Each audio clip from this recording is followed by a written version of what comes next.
Hi folks, hello and welcome back to another episode of Decade. The year is now 1991. Kick back, grab a brew and let's go down memory lane.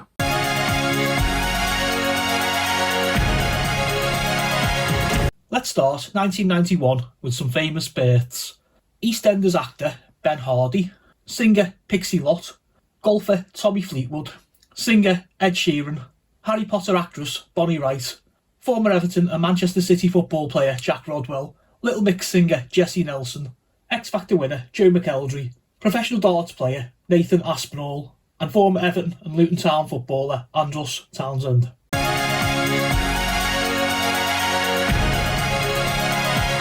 Let's take a look at some of the stories that made the news in 1991. The year starts with the United Kingdom dispelling all Iraqi diplomats after the invasion of Kuwait. The Gulf War begins as RAF jets join Allied forces in the Gulf region, and unemployment reaches 1.8 million people in the United Kingdom. In February, British scientist Tim Berners-Lee introduces World Wide Web, the first web browser. UK think tanks predicted the recession will end by the summer, and Iraq accepts a provisional ceasefire as British troops halt their advance in Baghdad. In March, unemployment is now above 2 million people for the first time in 2 years. John Major announces the abolition of the community charge, and an inquest records an accidental death verdict on the 95 people who lost their lives in the Hillsborough disaster. April rolls round and Sheffield Wednesday defeat Manchester United to lift the League Cup at Wembley Stadium. The FA announced plans for a new Super League of English football, and the government announces the council tax will replace the community charge in 1993. In May, Arsenal are crowned Football League champions. Manchester United win the European Cup Winners' Cup in Rotterdam, and Tottenham Hotspur win the FA Cup, defeating Nottingham Forest 2-1 at Wembley Stadium. June sees Kia, the Korean car company, importing cars into the United Kingdom. Margaret Thatcher announces she will stand down as a Member of Parliament at the next general election, and the final breakthrough in the Channel Tunnel is achieved. July sees Labour MP Terry Field join the list of people jailed for refusal to pay the poll tax. The 17th G7 summit is held in London, and Dean Saunders becomes the most expensive footballer to be signed by an English club, joining Liverpool for £2.9 million from Derby County. In August, John McCarthy, a British hostage held in Lebanon, is freed after 5 years imprisonment. The Bank of England declares the worst of the recession is now over, and the Times reports every job vacancy is chased by over 20 applicants. September sees the launch of homeless magazine The Big Issue. Unemployment hits 2.4 million, the highest since 1998, and riots break out across the country, notably in Leeds, Cardiff, Birmingham and Oxford. As October draws in, Labour MPs celebrate as they overtake the Conservatives in the opinion polls. John Major outlines his vision of a classless Britain at the Conservative Party conference in Blackpool, and the Royal Albert Hall hosts the first sumo wrestling tournament to be held outside of Japan. November sees PC World open its first United Kingdom branch in Croydon, Surrey. Britain's hopes of an economic recovery take a major blow when shares on Wall Street fall by 120 points, and Terry Waite, another British hostage held in Lebanon, is freed after 4.5 years in captivity. Coming into December, and thousands of British shops, including Asda and Tesco, defy trading laws, opening their doors on a Sunday to boost trade after the recession. Unemployment rises to over 2.5 million, and the last Mori poll of the year sees Labour 6 points ahead of the Conservatives, with a 44% share of the vote.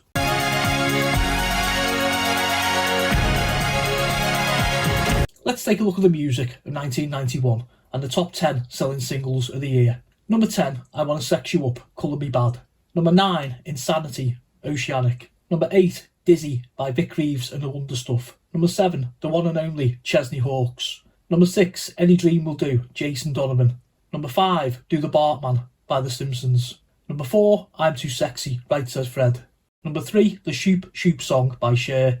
Number 2, Bohemian Rhapsody by Queen. And the number 1 best-selling single of 1991, Everything I Do For You, Bryan Adams. Moving on to the top 10 selling albums of 1991. In at number 10, From Time to Time, Paul Young. Number 9, Love Hurts, Cher. Number 8, The Immaculate Collection, Madonna. Number 7, Time, Love and Tenderness, Michael Bolton. Number 6, Out of Time, R.E.M. Number 5, Dangerous, Michael Jackson. Number 4, Simply the Best, Tina Turner. Number 3, Greatest Hits 2 by Queen. Number 2, Greatest Hits by Eurythmics. And number 1 best-selling album of 1991, Simply Red with Stars.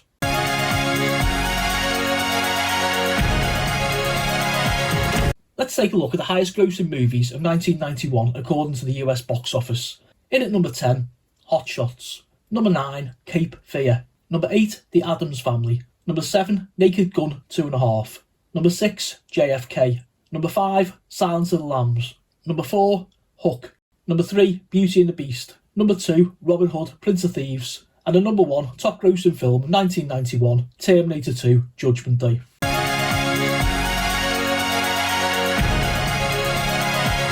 Time for some television highlights. BBC One premieres vampire movie Lost Boys on New Year's Day. The British Empire debuts on BBC One. Gordon the Gopher returns to television. Twin Peaks Season 2 makes its UK debut on BBC Two. US sitcom The Fresh Prince of Bel-Air debuts on BBC Two. Live coverage of the Gulf War, Operation Desert Storm begins. BBC debuts comedy talk show The Full Wax. Television programming returns to normal as Iraqi troops withdraw from Kuwait, ending the Gulf War. ITV airs crime drama Prime Suspect. ITV also debuts children's game show Finders Keepers. Sports channel BSB is rebranded as Sky Sports. David Icke claims he is the son of God on BBC's Wogan show. BBC One debuts snooker-based game show Big Break. BBC One also airs the final season of US drama series Dallas. The final episode of Thundercats is broadcast on BBC One. Drama series Soldier Soldier debuts on ITV. Sitcom 2.4 Children starts on BBC One. Sitcom Bottom airs on BBC Two. BBC Two begins a rerun of classic 1960s series Thunderbirds. The 1000th episode of Brookside is broadcast on Channel 4. ITV airs coverage of the 1991 Rugby World Cup. Noel's House Party debuts on BBC One. BBC One show Tim Burton's Batman on Christmas Day. They also premiere A Fish Called Wanda on Boxing Day. And 1991 ends with BBC Two airing Mad Max on New Year's Eve.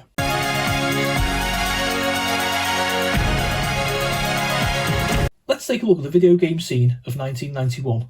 Hardware releases this year saw Atari release an updated Lynx handheld, Nintendo released the Super Nintendo in North America, and Sega released the Mega CD in Japan. The best-selling home system of the year was the Nintendo Game Boy, and the best-selling video game of the year was Sonic the Hedgehog. Notable gaming releases this year saw DMA Design release Lemmings on the Amiga, Capcom released Street Fighter 2 in the arcades, Sega releases Sonic the Hedgehog, Nintendo released Super Mario World and F-Zero for the Super Nintendo in North America, Electronic Arts released Road Rash for the Genesis, Delphine released Another World on the Amiga, LucasArts released Monkey Island 2 on the Amiga, Konami released Super Castlevania for the Super Nintendo in North America, Mega Man 4 is released in Japan, Microprose released Civilization across multiple gaming formats, and Team 17 released Alien Breed on the Amiga.